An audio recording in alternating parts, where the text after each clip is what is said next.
Kapitana Balaba Jaya Girivaradhari Jaya Girivaradhari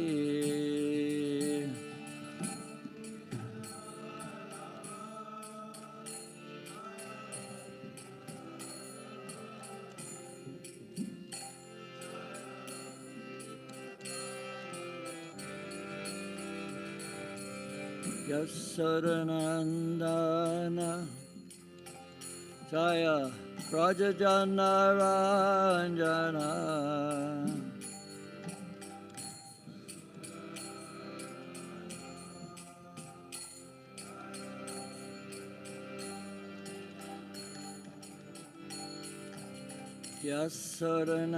Yasodanandana Jaya Rajajana Ranjana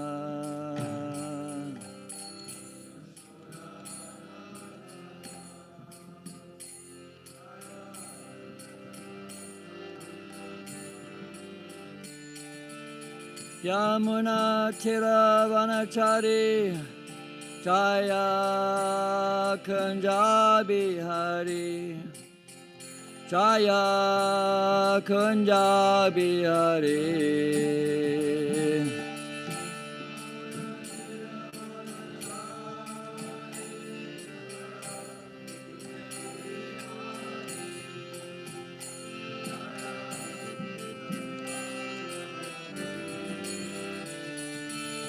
Yamuna Tiravanachari Jaya Kunjabi Hari Jaya Kunjabi Hari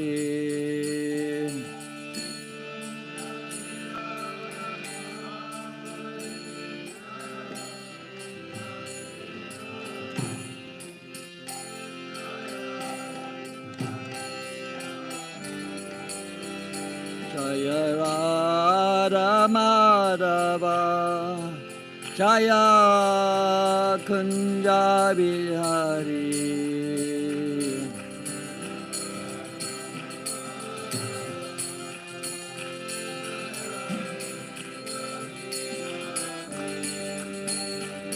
Jaya Radha Madhava Jaya Kunjabi Hari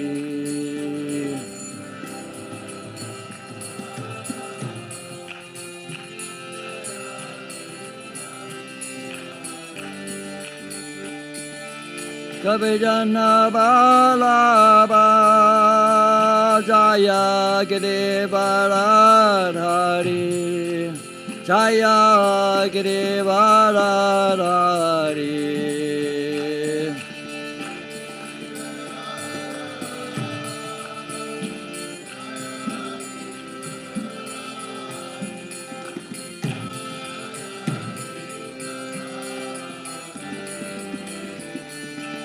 Kapijana Balaba Jaya Girivaradhari Jaya Girivaradhari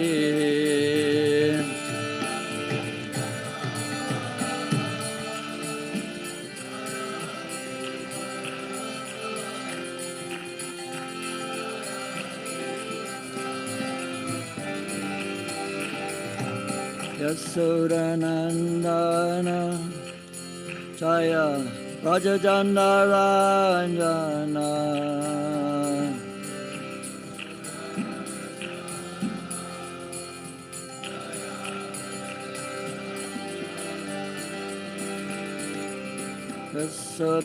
Yasodanandana Jaya Rajajanaranjana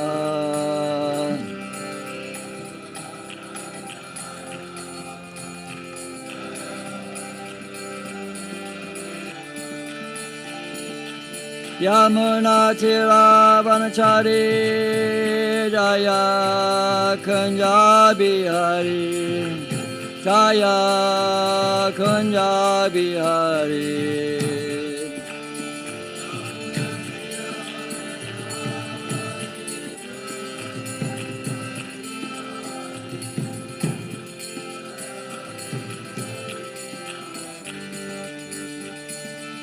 Yamuna Tiravanachari Jaya Kunja Bihari Jaya Kunja Bihari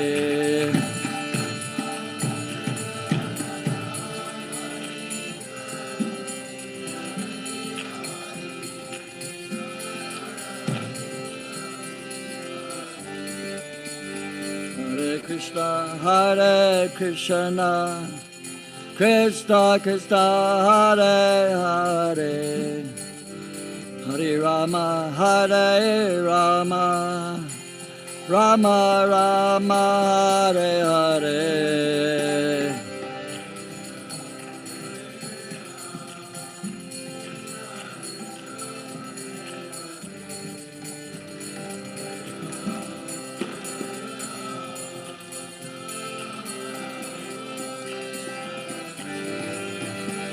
Hare Krishna Krishna Krishna Hare Hare Hare Rama Rama Rama Hare Hare Go Pramana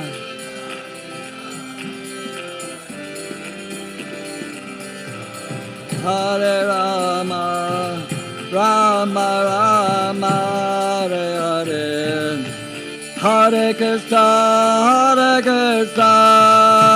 Krishna Krishna Hare Hare Hare Rama Rama Hare Hare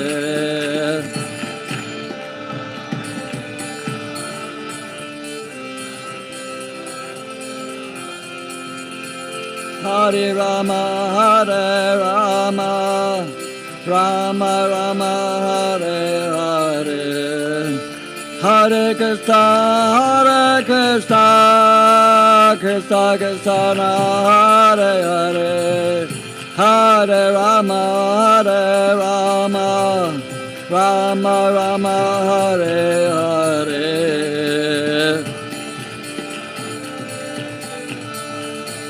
Krishna Krishna Hare Hare Hare Rama Rama Rama Hare Hare Hare Krishna Krishna Krishna Hare Hare Hare Rama Hare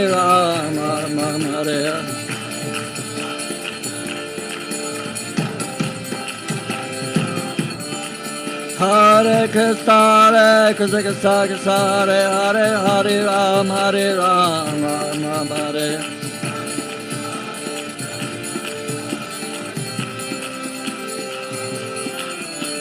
Hare Krishna Krishna Hare Hare Rama Hare Hare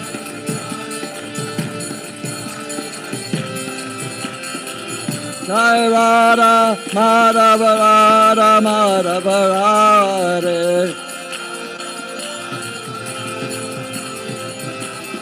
Jaya Radhe Jaya Shri Radhe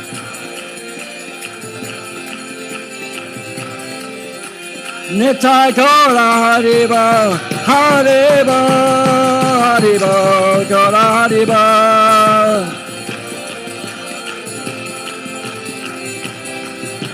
Jaya Prabhupada Jaya Prabhupada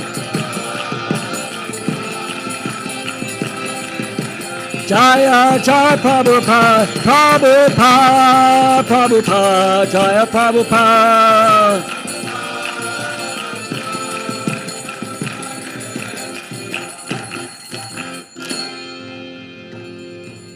Shri Radha Madhava Ki Jai. Jaya Vishnu Pad, Paramahangsa Pachakacharya, so that he smells divine grace by Charanaravinda Bhaktivedanta Swami. Srila Prabhupada Ki Jai. Jaya Vishnu Pad, Paramahangsa Pachakacharya, so that he smells Srila Bhakti Siddhanta Saraswati Thakur Ki. Ananti Gaudiya Vaishnava, the book. Ananti Gaudiya Vaishnava Vrinda Ki Jai. Namacharya Shri Haridas Thakur Ki. Prem Shri Krishna Chaitanya Prabhu Nityananda. Shri Advaita Gadadha Shri Vasadi Gaura Bhaktivinoda Ki. Shri Radha Krishna Gopinath Shamakana Radha Kanagiri Govardhan. Shri Vrindavan Dham Ki. Shri Navadvip Mayapur Dham Ki. Ganga Maya Jamuna Maya Ki. Tulsi Ma.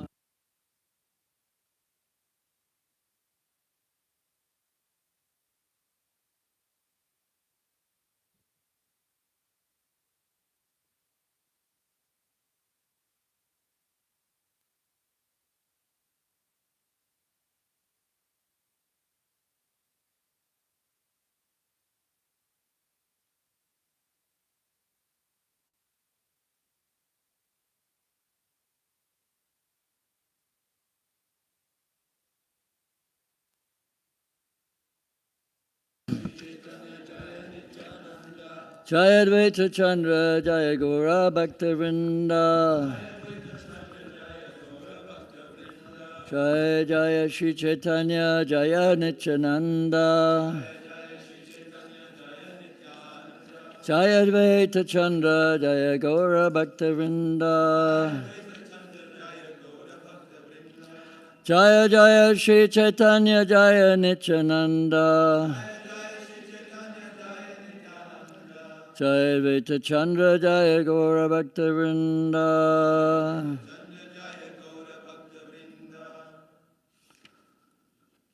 Okay. Okay, we're reading a verse from the Chaitanya Charitamrita. See Adi-Lila chapter 9, text number 36. So please repeat after me. Atayeva amiyagya dilun sabakare. Yantan prema pala deha yare tare. Atayeva amiyagya dilun sabakare. Yahantan prema pala deha yare tare. Ateva amiyagya dilun sabakare. Yahantan prema pala deha yare tare.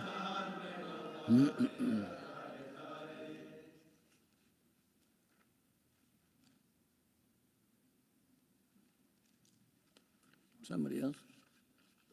So, yeah.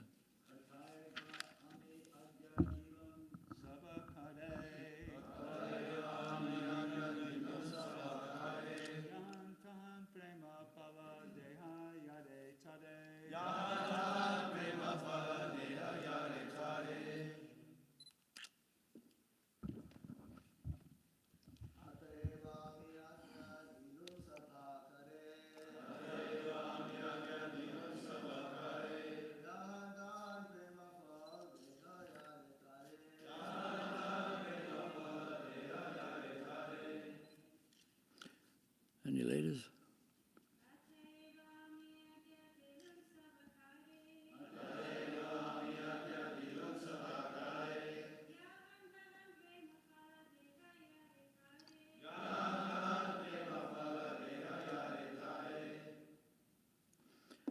Okay, word for word. Ataeva, therefore, ami, I, agya, order, dilun, give, sabakare, to everyone, yahan, wherever, tahan, everywhere. Prema pala, through the fruit of love of Godhead. Deha, distribute. Yare, anyone. Tare, everyone. Translation. Therefore, I order every man within this universe to accept this Krishna consciousness movement and distribute it everywhere. Please repeat. Therefore, I order every man within this universe to accept this Krishna consciousness movement and distribute it everywhere. Purport by His Divine Grace Srila Prabhupada. In this connection, there is a song sung by Srila Bhaktivinoda Thakur. Aneche asodi maya nasibara lagi, harinama mahamantra lao tu mimagi. Bhaka tivinoda Prabhu charane padiya, say harinama mantra la ila magiya. The Sankirtan movement has been introduced by Lord Chaitanya Mahaprabhu just to dispel the illusion of Maya, by which everyone in this material world thinks himself to be a product of matter and therefore to have so many duties pertaining to the body. Actually, the living entity is not his material body, but he is spirit soul. He has a spiritual need to be eternally blissful and full of knowledge, but unfortunately he identifies himself with the body, sometimes as a human being, sometimes as an animal, sometimes a tree, sometimes an aquatic, sometimes a demigod, and so on. Thus, with each change of body, he develops a different type of consciousness with different types of activities, and thus becomes increasingly entangled in material existence, transmigrating perpetually from one body to another. Under the spell of Maya or illusion, he does not consider the past or future, but is simply satisfied with the short lifespan that he has gotten for the present. To eradicate this illusion, Sri Chaitanya Mahaprabhu has brought the Sankirtan movement, and he requests everyone to accept and distribute it. A person who is actually a follower of Srila Bhaktivinoda Thakur must immediately accept the request of Lord Chaitanya Mahaprabhu by offering respectful obeisance unto his lotus feet, and thus beg from him the Hare Krishna Maha Mantra. If one is fortunate enough to beg from the Lord this Hare Krishna Maha Mantra, his life is successful. Srila Prabhupada ki jai. Om Ajnanatamandasya Gnanjanan Shlakaya Chakshura Malitam Yena Tasmai Shri Gurave Namaha Shri Chaitanya Manobhustam Stapatam Yena Bhutale Swayam Rupa Garamayam Tadati Swapadantikam Nama Om Vishnupara Krishna Pasta Bhutale Shrimate Bhaktivedanta Swami Namane Namaste Saraswati Deve Gauravani Pacharne Nevase Shishuni Vidi Paskachades Tarni Vanchikalpatrubhascha Kripasundabhya Vachapati Tanam Pavanebhyo Vaishnavebhyo Namo Namaha. Hare Krishna. So this is a very important verse that Lord Chaitanya, the Supreme Personality of Godhead, he is ordering everyone in the universe to accept and to distribute Krishna consciousness. So this is actually the duty of all human beings. When Krishna was in the forest and he saw the trees bowing down with all their fruit and giving everybody all they had, he glorified the trees to his brother Balaram. And he said, Etavan Jamasapalyam, how's it go? Etavan Jamasapalyam Dehusha Dehinam Pranayata Diyavacha Sarashwayanam Sada. So this means that it is the duty of all human beings to work for the benefit of others with their body, with their wealth, with their intelligence, and with their life air. So it's the duty of every human being. Elsewhere, he says, in the 11th canto, he says, Asacham, no. Anyway, in English, he says that it is the duty of all classes. He's talking about the Varnashram system. He says it's Sacham. Anyway, he says it is the duty of all human beings to be truthful, to be clean, and ultimately to work for the benefit of others. So that's the duty of all human beings. This is not the message we get from the current leadership of the world. So the leaders of the present age, they're also described in Srimad Bhagavatam, that the blind leaders, how does that verse go about blind leaders? Huh? Yeah. Nateva Dusvatikam Katami Vishnam Dirashaya Bhairata Manina Andayatanda Nirmanas Pishatantram Rudamni Bhatha. So this verse encapsulates the modern leaders, that they're blind and they're leading everybody into a ditch. And everybody's falling into the ditch and everybody's suffering.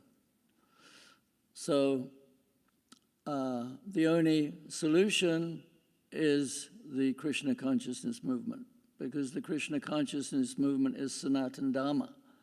It's the eternal religion, and it has all the answers. And that's why, you know, India is such a special place. India's a holy place, 2 million temples, so many millions of holy places in India. So the real culture of the world should come from India. I'm from the UK, and you know, there's many beautiful cathedrals in the UK, as a matter of fact. I have pictures. They took a lot of trouble. There was one I saw last year in Wales. You probably know where that is, part of the UK. And a beautiful cathedral called St. David's. And actually this St. David, he was a vegetarian. And he was quite a praiseworthy person. And they built this beautiful cathedral. It took 50 years to build. Beautiful ornamental ceiling, everything very nice. But nobody goes anymore. No, the churches are all dead. Most people in the UK are atheists. And the churches are becoming coffee bars, yoga studios, these big, beautiful buildings built for the glorification of God, but unfortunately, they don't know who God is. So therefore, they don't feel very stimulated. So they try to turn Christ into God because they don't know who God is. So if you go to any church, cathedral, you know, they have the altar and they have the cross and they have Jesus on the cross. So this is religion, and Christ, we glorify Christ as a great personality, but this is not Sanatana Dharma. So the difference is that in India, if you go to Tirupati, you'll find people are queuing up for 10 hours to go into the temple.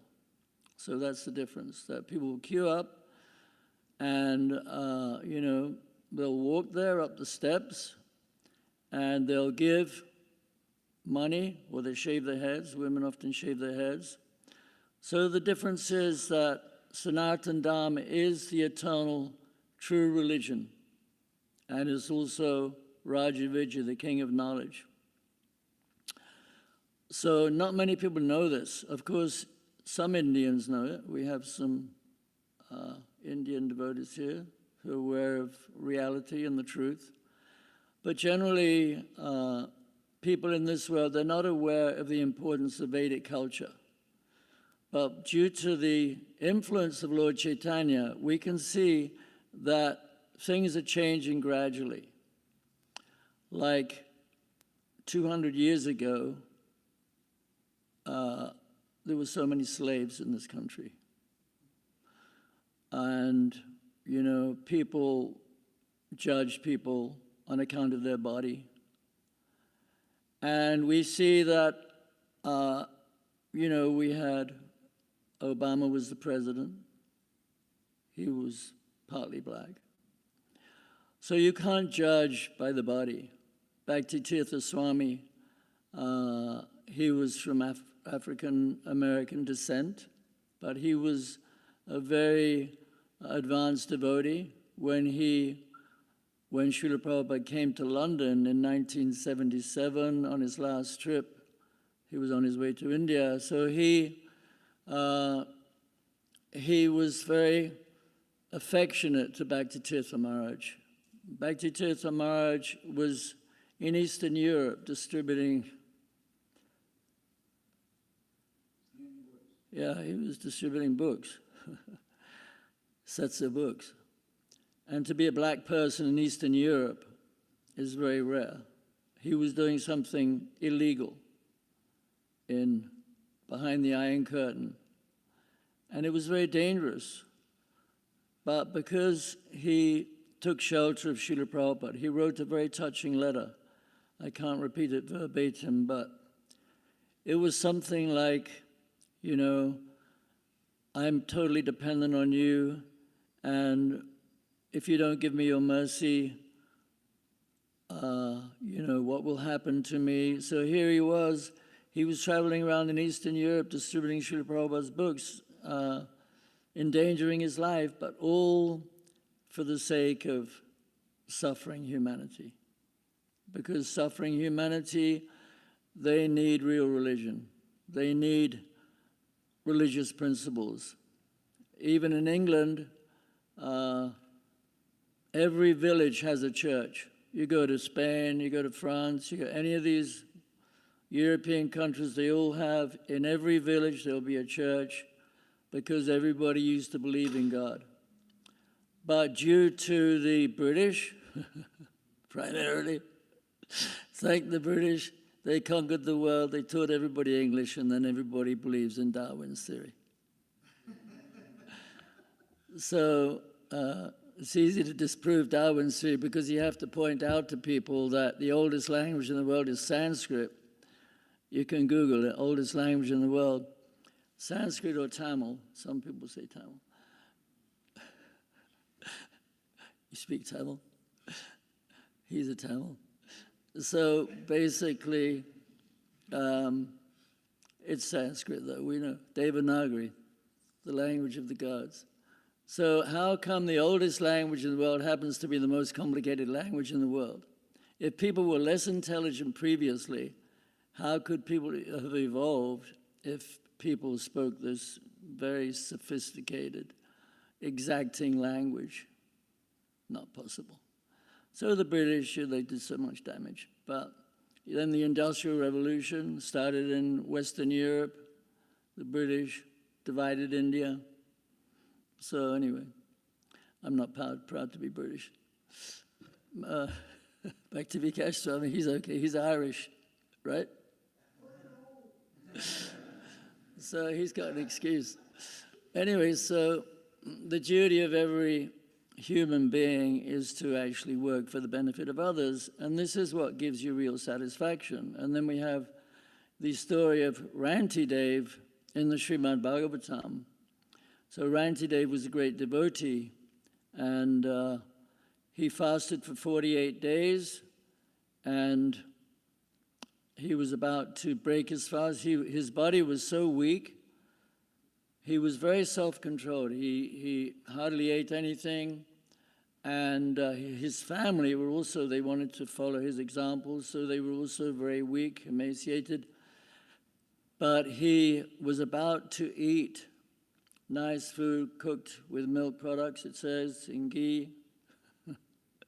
He's about to eat, and then a Brahmin came along, and he was hungry, so he offered him half the food.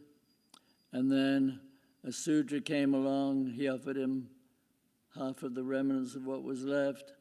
And then a Chandala came along with his dogs, and the dogs were hungry, so he gave them the food. He was about to drink the water. Somebody else came along, he gave them the water, but he said that by offering my food and water to these souls, I'm feeling completely satisfied. And I'm feeling all my hunger has gone away, all my thirst has gone away. So he is a great devotee. Then the demigods, Indra and Brahma, different demigods revealed that they were actually the Brahmin, the Sudra, the Chandala in disguise. So he passed the test. Hopefully we won't get tested quite to that degree. We don't have to be very austere. Prabhupada was very concerned that his Sankirtan devotees were very well taken care of, that they got nice prasad and they had nice beds to sleep on. They need proper rest. So Krishna consciousness is a perfect philosophy, and by practicing Krishna consciousness, one automatically feels satisfied. So therefore, you begin to taste the fruit, because this chapter, the verse which you read, is all about Lord Chaitanya needing more help to distribute the fruit of love of God, because he wants everybody to taste love of God, because that is what the soul is designed for, is to love God. So every soul actually has this nature. Therefore, in the Brihad Bhagavatamrita, it describes how if one sees the real nature of a blade of grass and offers respects, knowing that that soul in the blade of grass is an eternal servant of Krishna, then one is in wisdom. One has knowledge, true knowledge. So every soul is a living being waiting in this material world, suffering in this material world. So Srila Prabhupada started ISKCON, and he came to the West, and the Hare Krishna movement exploded. There's a book called The Hare Krishna Explosion, and so many temples were opened, and so everybody would go on Sankirtan, and so much money was collected, and so many thousands and thousands of books were distributed. And the BBT was very wealthy, and they would send funds to India. Mayapur was built primarily with money from the BBT. India was a lot poorer at the time. Now India is a lot wealthier. So all the devotees that were distributing books, many of them disappeared. So we have to be very deep in our Krishna consciousness. You know, there's one devotee, Praghosh. I knew him well. He was like the big hero. I mean, he distributed a lot of books. He came to England. We had a very fierce competition. He just beat me. I had the biggest day. But he's driving a taxi now. So we don't want to be, huh? What's that? Yeah, he's still a devotee. Yeah. Yeah, he's still a devotee. True. Yeah, he's a great devotee. But we want to try to maintain, that's where you see somebody like Brigapati Prabhu. There's no one else like Brigapati, because he has shown that it's possible to keep distributing books for 50 years. Nobody else has done this before. There's nobody else. I mean, so he deserves a lot of credit for doing what he does.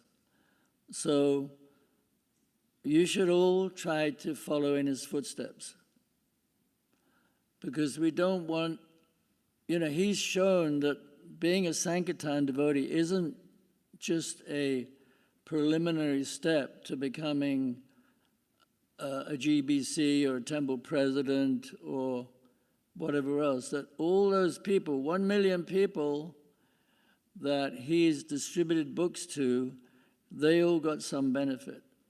So that's an amazing achievement. So we should aspire to be Sankirtan devotees. It's not that, we have to graduate from doing Sankirtan. That we should aspire to keep doing Sankirtan at least for 10 years. Preferably for longer, because there's no higher service. I was going to read a letter I got, if I can find it, from somebody he's not here right now. But it's an interesting letter. He said, "Dear Adi-Lila Prabhu, please accept my humble obeisances, O glorious Srila Prabhupada. By your mercy, I'm in Sri Dham Mayapur for the first time in probably my entire existence. I can't help but always think of you. I can only attest my great fortune to you." Say, I'm not trying to, brag, but I'm just saying this is what going out distributing books does. This is, how it changed people's lives. Honestly, everyone would have left me gone by, and I would have gone on to a life of so-called success and riches, but you gave me the real wealth and fortune, the real life that I was looking for. For me, this time of the year is always a humbling reminder of the debt I owe you for saving me from the material world. Over 6 years now I met you. Thank you for ruining my material life.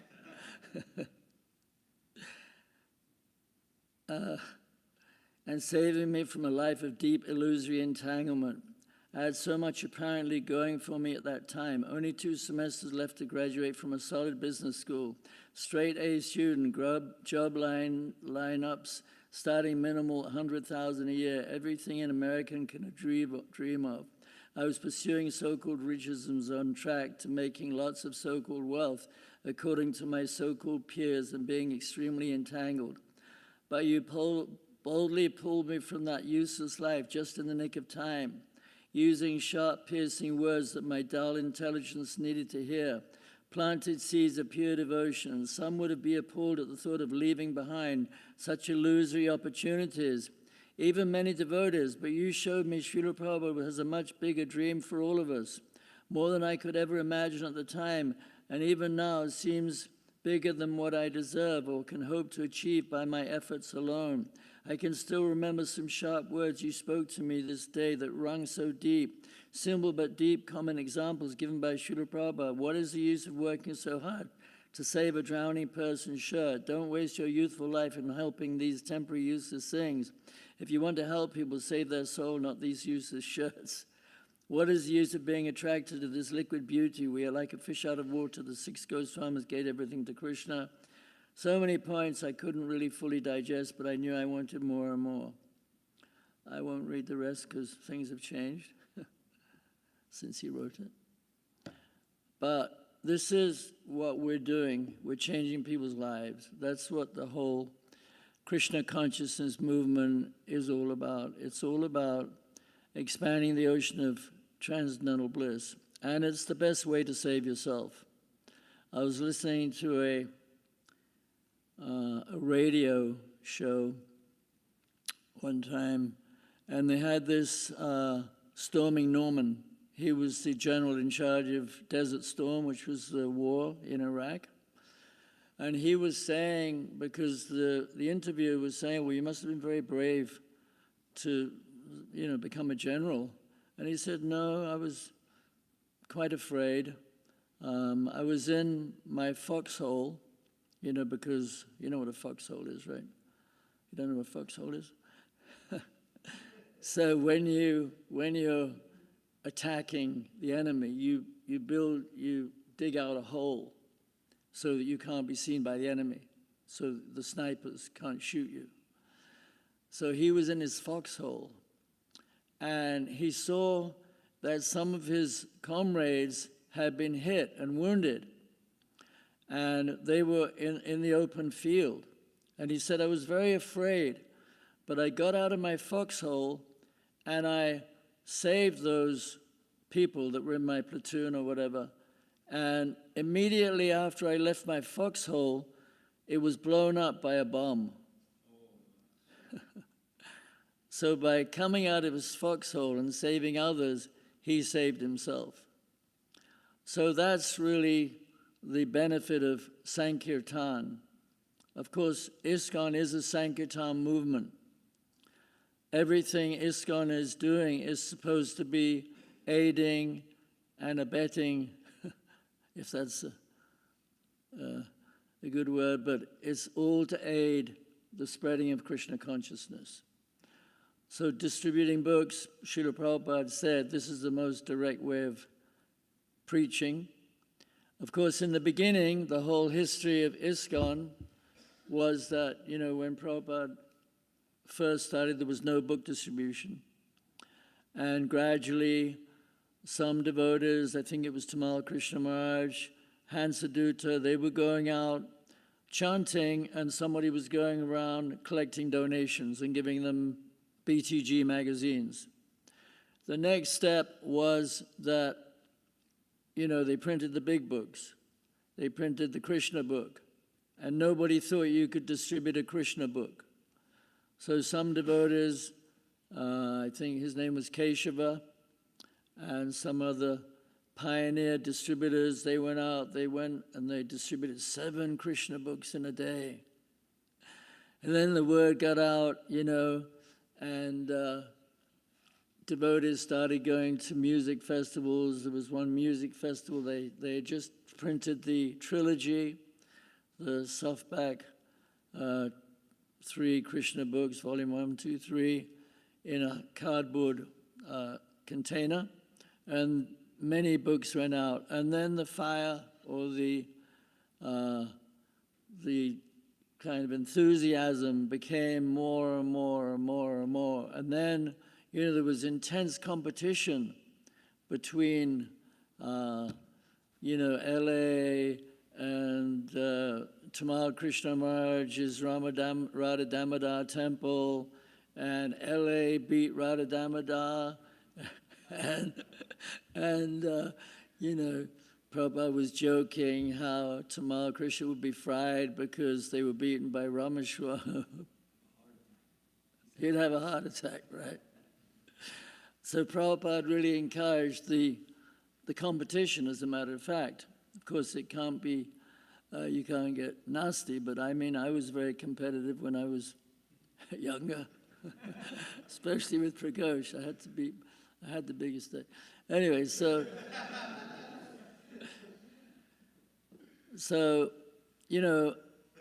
ISKCON was exploding. So many people were joining. So many people were actually becoming devotees. So many books were going out. But now we see that many of the temples are very empty. Like Atlanta used to be such a big book distribution hub, Atlanta Airport. So one of the lessons we have to learn is that, this is a lifetime thing, and we should try to not follow in this way. We have to try to keep the books going out, because it's not just about book distribution either, because when Prabhupada came to London on his last trip, he came specifically to try and establish Varnashram and Gita Nagari.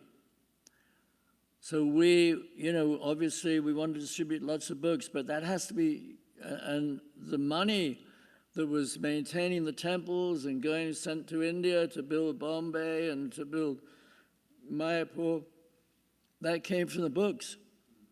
And that's the best way to actually collect money, is by selling the books. But, we need unlimited amounts of money, because to do Varnashram properly, if we want to show people the whole picture, which includes cow protection, everything else, then we need a lot of land. You need at least 500 acres of land. You can't do it on 1 acre. Forget about getting cows here. You need 500 acres, because you need to have facility for many generations, because we are trying to establish a permanent culture. And Prabhupada said, make Vrindavan villages, which means, families with extended families, and then, the old people won't have to be sent to the old folks' home. People will naturally be healthier because they'll get proper food grown by devotees. There'll be proper milk from protected cows.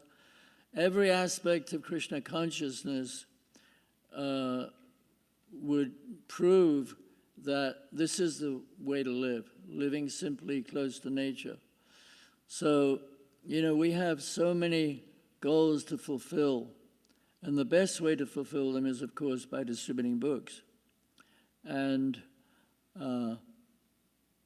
But we shouldn't ever think that just, and I'm sure you don't, I know you don't, that just by distributing a lot of books, this is the ultimate achievement, because we have so many things to establish. Like Shiva Ram Swami and Bhakti Vikas Swami. I've never been to his farm. I don't know where it is. I don't know a lot about it. But Shiva Ram Swami, he's really into book distribution. He loves distributing books. But he's writing books. And so is Bhakti Vikas Swami. So, but he's also, established this beautiful farm community, because people need to see how you're supposed to live, because nobody knows. So, we have many temples in America, and some of them need a lot of help. And I was looking at an interview, a conversation between Radhesham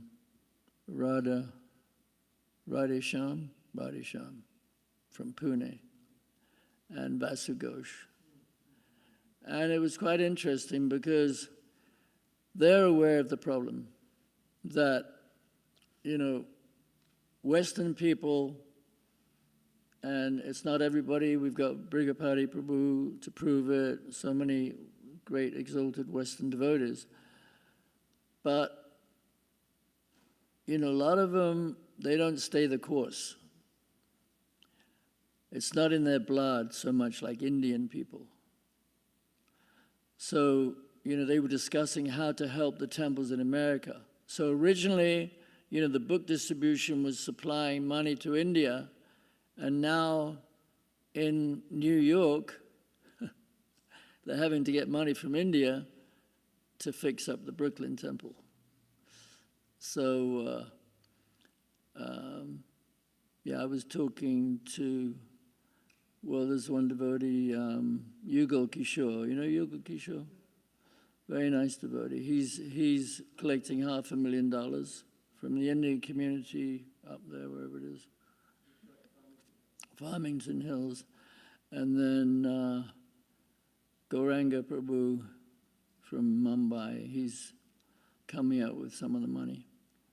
So, of course, it doesn't have to be like this. If we, because we proved back in the 70s and the 60s that Western people can become devotees. And, we can make lots of Western devotees, but we have to keep them as well. Somehow or other, we have to make sure that they're not just, shooting stars, that they're trained properly, that if they need to get married, they're not scorned, and that somehow or other we should try to create situations so that Western people, or people that, take the Grihastha ashram, they find a place in Krishna consciousness. It may not be distributing books. I'm all about book distribution. I still go out, Not right now, I'm not, because colleges are closed. I'm not going to. I'm not a saint like Brigapati. I'm not going to the parking lots. But I'm older than him. So, we have to try to arrange things in such a way that we can engage and also supply maintenance for people that do get married. And that's one thing in Hungary that I've seen is that even when people get married, they find some kind of place in ISKCON where they can be supported. So, but Shivaram Swami, he's a very exceptional manager. So we have to think about all these things, but right now, the focus is on book distribution and Sankirtan. One of the reasons I go on Sankirtan is because when you preach to people, you actually experience the fruit of love of God. And so, it's all about compassion, and it's all about wanting to please Srila Prabhupada. Of course, I know when Srila Prabhupada came to London in 1977, everybody was out on book distribution. We weren't trying to be with Prabhupada. He was simply with his selected few senior devotees. Everybody, all the devotees came from Germany, from all over Europe to be with Prabhupada because they knew that we would probably never ever see him again. And he was simply, he didn't give any classes. He was sitting on the Vyasasan and he was watching the devotees chant Hare Krishna. There were no fancy melodies. It was Hare Krishna, Hare Krishna, Krishna, Krishna, Hare Hare. That was a sort of melody I remember that they sang at the time. But Prabhupada was happy, he was just watching them. He was in bliss. So many people, I've saved them from material life. So, that should be our goal, to save as many people as possible from material life. But, not everybody's a star like Brigapati Prabhu or Mahatsaha or you. So, but we do what we can. Even if you can only go out and do a few books, you might meet somebody. Like when I became a devotee, I was really suffering a lot. I'd already been to India a couple of times. I never met the devotees. There weren't really any devotees at the time in India, not ISKCON devotees anyway. I was frustrated in life. I didn't know what to do with my life. I met one girl in London, in Notting Hill Gate, and I got a magazine. I got a Back to Godhead magazine, and I got a record album by Chutananda, then Swami, and I listened to it. I read the magazine. There was an invitation to Bhaktivedanta Manor in the magazine. The next day I went to the Manor, 1974, and I met Mukunda Maharaj, and I decided I want to live here. So the next day I moved in, and basically that was it. And after a week, after a week I was out in a van distributing books. To begin with, I was doing the gardening. Wasn't really a gardener. I'm not really a farmer, but I got 16 cows because I believe in cow protection, and I want to be a good example. I don't want to support, commercial dairies, and I think it's very laudable that you, Prabhus, you also support the Ahimsa dairies. Believe me, it's not a money-making proposition. I have 16 cows. I have to buy 100 bales of hay every year. It costs $7,000. Then you got a tractor. There's just so many things you have to consider, and you have to consider these cows are going to live for 20 years. So before you get cows, you have to make sure you have somebody that you can count on for 20 years. And not only that, you need to train the oxen. And train the oxen, it's much harder to find somebody to do that and to go out and sell books. In the words of Shivaram Swami. Much easier to go and sell books. But, this is a book distribution temple, so I don't want to discourage you. But the point is, even if you can't do a lot of books, like me, I got a magazine from a girl. I don't know how many books she did that day, but it totally changed my life. So even if you go out and sell one book, you're going out, you're hitting the pavement, you're making a big difference to the world. So we shouldn't be intimidated by somebody who can do lots of books, and we say, well, I could never use those lines, I could never approach people like that. But we do what we can. Of course, you know, Mahatsa Prabhu, he's a pioneer. So just like, in the beginning, they didn't think they could sell big books. Then they sold big books. So maybe now, most people don't think it's so easy to sell sets of books. But you are all proving that you can sell sets of books. It's amazing. Yesterday, I was amazed how you sold a set of books. Mind you, I saw that girl. I thought that girl, she'll definitely take a book. I looked at her. She had a certain look on her face. She loved the kirtan. Kirtan and book distribution are good together. So, we have this wonderful process, and we can taste the fruit of love of God. It takes time. Don't think it's going to happen overnight. The initial thrill of escaping from material life may wear off, and we'll find that we have challenges, we have tests. But if we're very serious, and if we study the books, like the books are so important, so you can be selling a lot of books. I hope you're reading the books, because Prabhupada said that if my disciples don't read all of my books, then they will become weak and they'll give up Krishna consciousness. So we have to really be serious about studying the books, and by practicing serious sadhana, it's not like you grow out of going to Mangalati, and I'm happy to see Maharaj is still going to Mangalati, even though he's not so healthy, as far as I understand. Brigapad is still going. Gaur is still going. I'm still going. So, in fact, in Alachua, most of the devotees that go to Mangalati, they're senior, they're older devotees. Not many of the young ones go. Janardhan goes. I don't know why his brother doesn't come. What's wrong with you?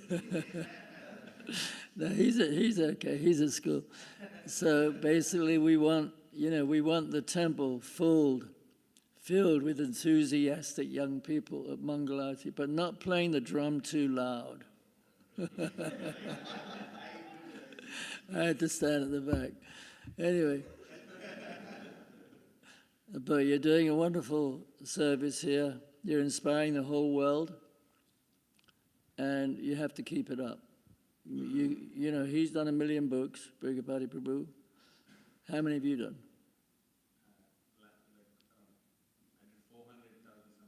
You've done four, would you say you've done like 300,000 books? Okay, so you've got, you've done a third. You got to do 2 million books. Okay. All right. Anyway, Hare Krishna. So I think I'll stop here.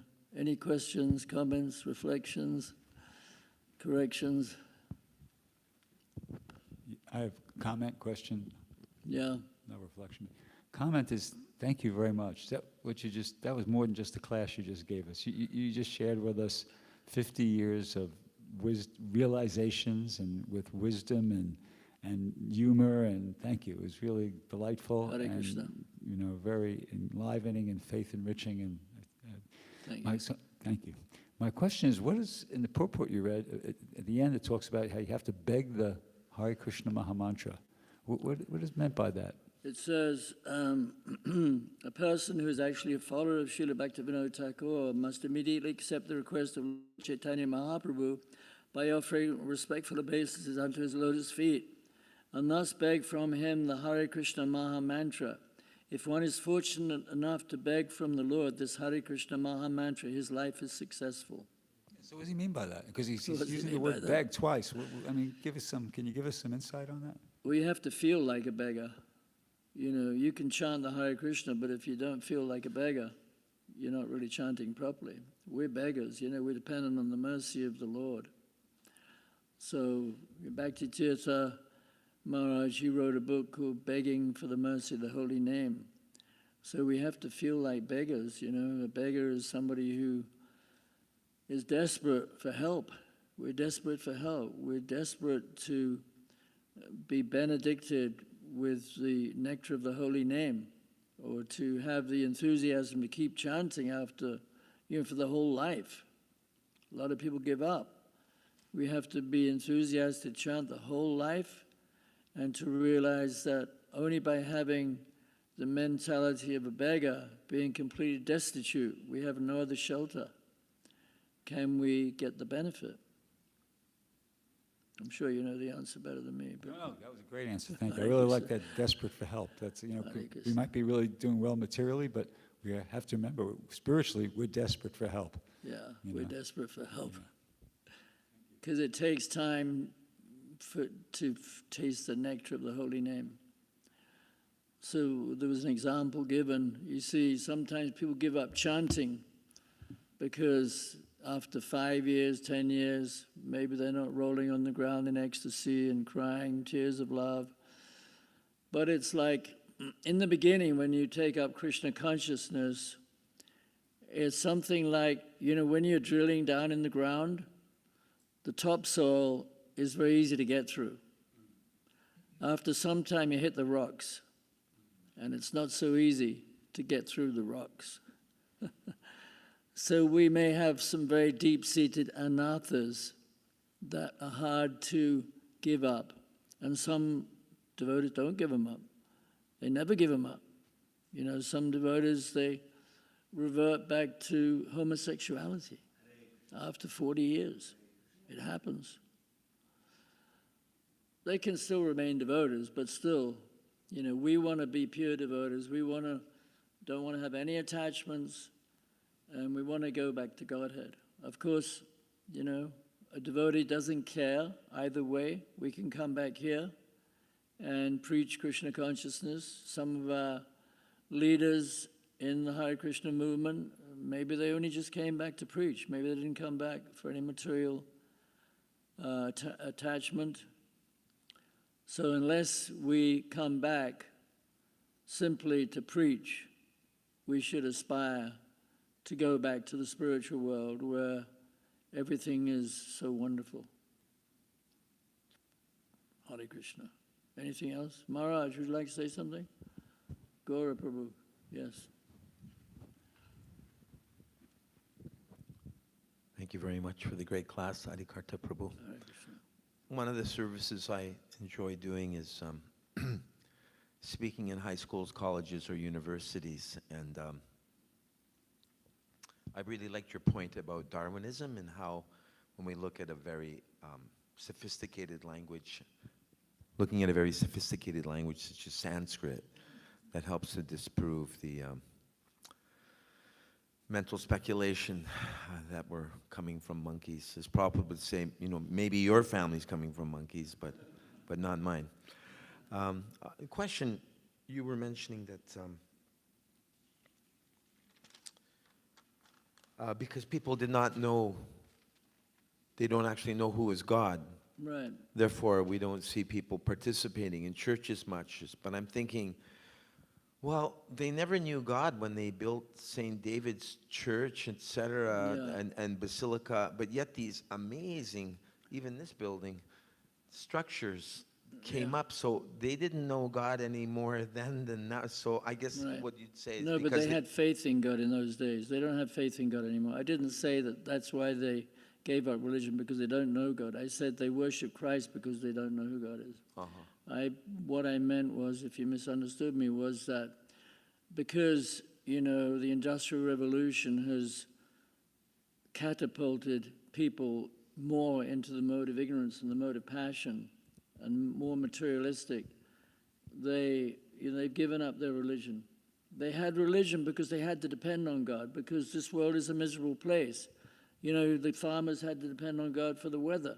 It's like me, I got cows. You know, if it doesn't rain, I got to buy hay, which is very expensive, and I can't afford it. So you're completely dependent on nature. So because everybody was much more closely connected to an agrarian lifestyle, that means they were much more dependent on nature. And nature's controlled by God, so therefore they had to pray to God for rain or for whatever. You know, we've seen so many droughts in the world. Like there was a famine in Bengal, you know, so many Bengalis died, like 30 million Bengalis or something. And Winston Churchill was such an idiot.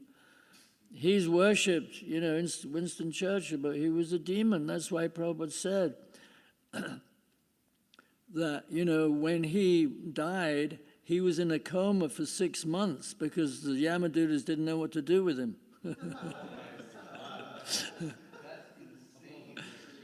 Because he could have supplied food to the Bengalis, but he withheld it because he said, I don't like Indians. Huh?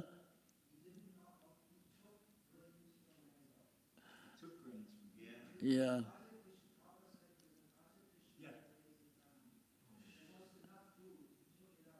Yeah. Artificial famine.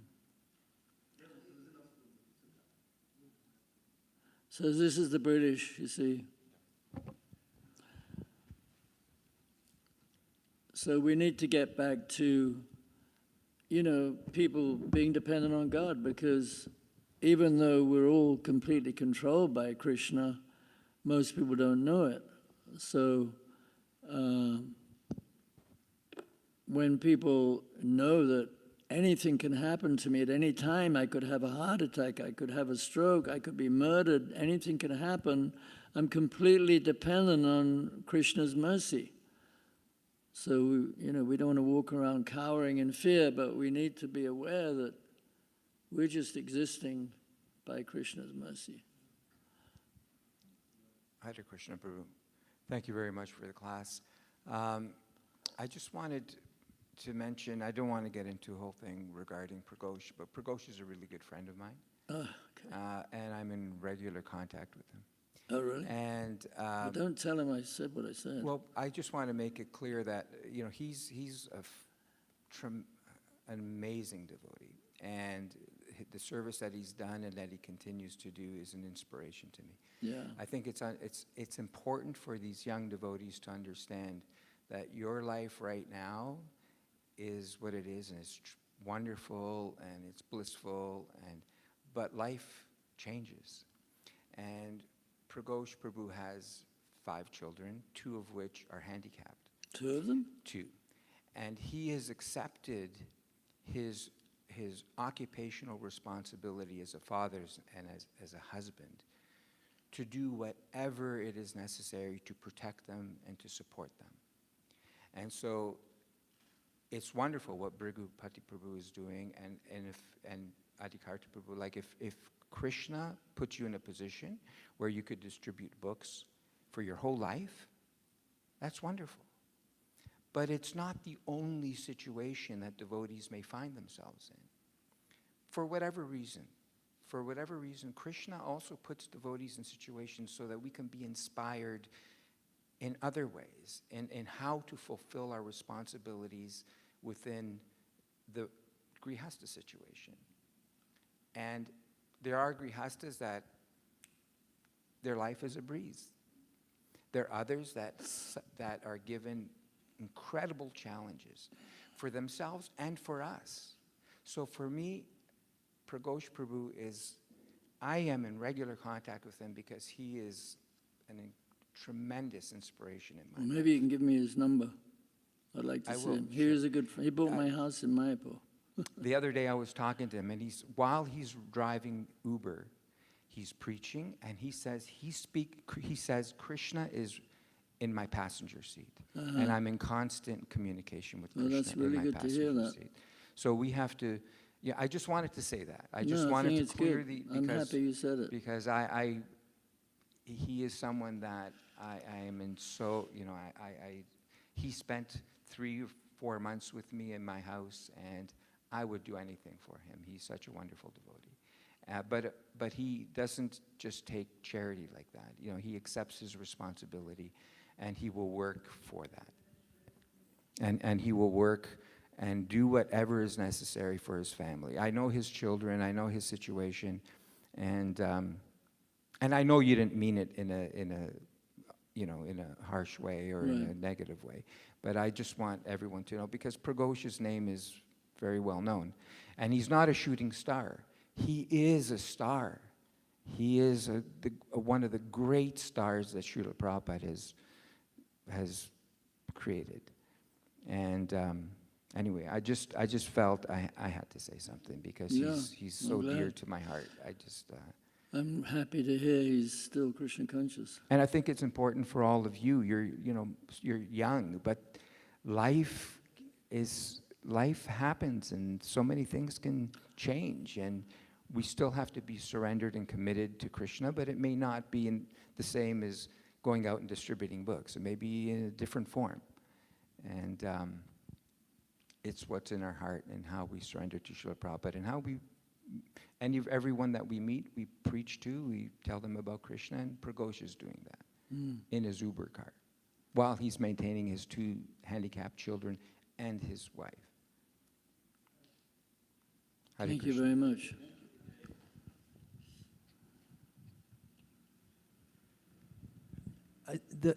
As I understand, the broader point that Adi-Karta Prabhu is making is that we, as a society, have to see that there are facilities for grihastas so they don't float away. And therefore we need farms and so many things. But somehow or other, he said the name of Pragosh, which made an opportunity for one of the greatest of Prabhupada's book distributors' disciples to be glorified in this assembly. So it's all Krishna's arrangement.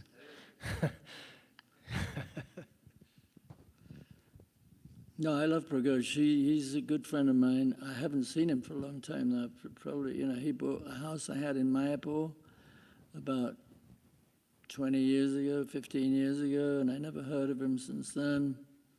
But I had so much fun with him when we were doing that intense competitive marathon. It was good fun, though. Yeah. I remember I was on a call with Gaurav Prabhu. You had arranged this.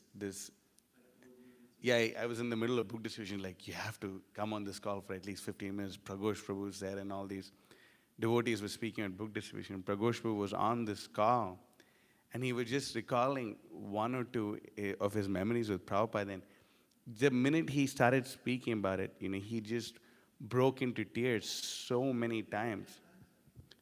In Atlanta. Yeah, and on this call also, Guru Maharaj, he was there, and the minute he started speaking on his pastimes with Prabhupada, he couldn't finish. He was just in so much ecstasy. He was, feeling really ecstatic. And one of the stories he wanted to say, which he couldn't finish in that, but I heard, I said it in that call, was that, he wanted to go meet Srila Prabhupada, and he had to go give Prabhupada like some oil for the massage or something. And he thought, wow, finally I'm going to meet Prabhupada, for the first time in my life. And he knocked on the door, and the servant opened, took the oil, and shut the door. And then he thought, should I go? Should I not go? Should I go? Should I not go? And then, he just sat down outside Prabhupada's door and started crying. And then he thought that, and then he prayed to Krishna that, if I become the best book distributor, then, would you please arrange for me to have darshan with Srila Prabhupada, And, he did just that. And 1 year after that happened, he had his first darshan with Srila Prabhupada. And, and that story has been an inspiration in my life when I wasn't such a, I wasn't able to distribute so many. When I heard that, I was really inspired, and it, pushed me a lot. I also wanted to thank you, Adi-Karta Prabhu. I remember you're like one of the first Prabhupada disciples I've met. I remember what you were wearing, even when I met you in Union Square Park, you were wearing like this saffron kurta, and I offered my obeisances to you, and you were encouraging me so much on book distribution that really helped me. I remember, you stayed in, do you remember when you visited New York, you stayed in McDougal Yeah. Street for a few days, and the place was so dirty that you'd rather stay in your car. That was very embarrassing for us. Sorry, we weren't managing the place. And I remember your kirtans were so ecstatic that I recorded them on my phone. What? And even after you left, I would listen to them almost every day. And, and I remember from time to time I would call you up and you would preach to me. And that. You're making that up. I'm not making that up. I remember, I'm not making that up. I even remember that some of the conversations we had, and I was like, are you going to take sannyas? It was like so inspiring to see you. Or, anyway, some stupid things I would say. But, you really inspired me, so Thank much. you so And, much. Well, now you're inspiring me. Hare Krishna. But, yeah, I still remember. And, I just wanted to thank you for your example and thank you for Hare Krishna. still being here and still doing what you do. I feel like an offender now, though, with Prakash. Hare Krishna, Prabhu. Yeah. I don't know if there's much time, but I was just wondering if there was time, possibly, is there just a nice story of just intense book distribution or competition between you and Prakash, Prabhu? The competition? Is there any stories you can think of that give us some nectar, some inspiration for our Well, we Sankirtan? were traveling around in a van, me and him, and Kalyapani Prabhu, he was our gopher. He's helping us out. And we traveled all over the UK. Actually, we were going, and he'd come over just to help the book distribution in the UK. And so, we just got very competitive. And it was like really intense. And the day that I did the biggest, which was a record, I think, for some time, which obviously isn't very big compared to nowadays, but I did like 500 pounds, which in that time was worth $1,000, It was back in 1976. And we found out that there was a train coming in with all the servicemen, all the soldiers from Germany, all the British soldiers, because the British have a lot of soldiers that are in Germany till this day. And they were all coming off the train, and they all had lots of money. So, we were selling all these servicemen so many books, and we were just totally in bliss. And but we got very competitive, and it was all good fun, But he just beat me, but I had the biggest day. But I've had some. Yeah, I'm really confused. Huh? You did more Lakshmi than him? Yeah, I did more Lakshmi than him. Yeah, that's what I meant. You can give out a lot of books, but the Lakshmi is kind of more important because, you can give out lots of cheap books. Prabhupada was very happy to see the profit margin. Yeah. Profit, So, but I had some, I've been doing Sankirtan for a long time. The most memorable occasions are when I make a devotee when I go out. It doesn't happen very often, but yesterday I was talking to one devotee. He called me up, and I made him a devotee the day I met him. He joined the day I met him. I was in North Carolina, and I was going to this one North Carolina School of the Arts, a small school, but the students were open.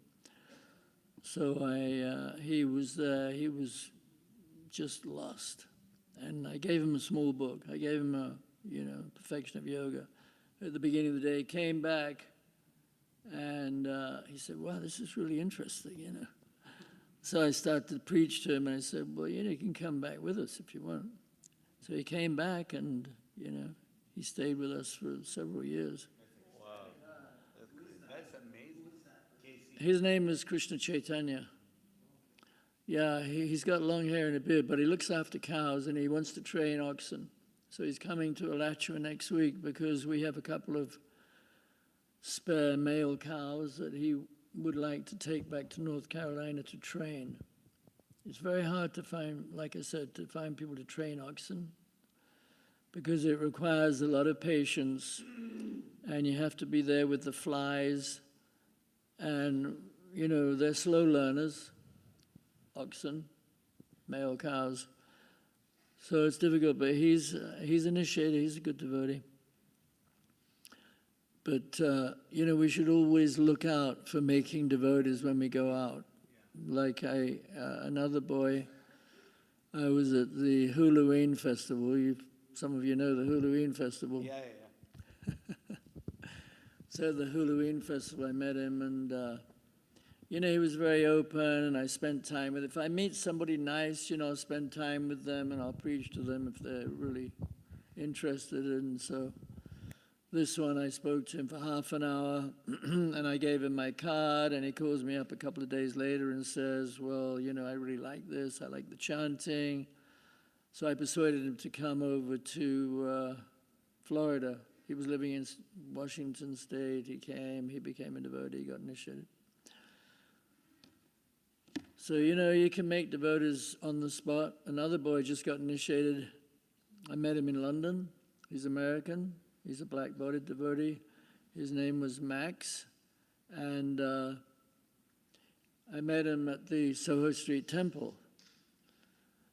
And he had just gotten a book on Oxford Street. You know Oxford Street, right? And he got the book, and he was really interested in the philosophy and everything else. So I preached to him for a while. I took his contact number. He came back to America because he was going to college in California. So I preached to him for a few months, and then I persuaded him to buy a plane ticket. He got a plane ticket. He came to Gainesville. He joined the temple. He just got initiated. So you should always, when you go out, try to look for the ripe fruit, because the ripe fruits need to be picked. Otherwise, they go rotten. All right, Hare Krishna. Srila Prabhupada ki jai.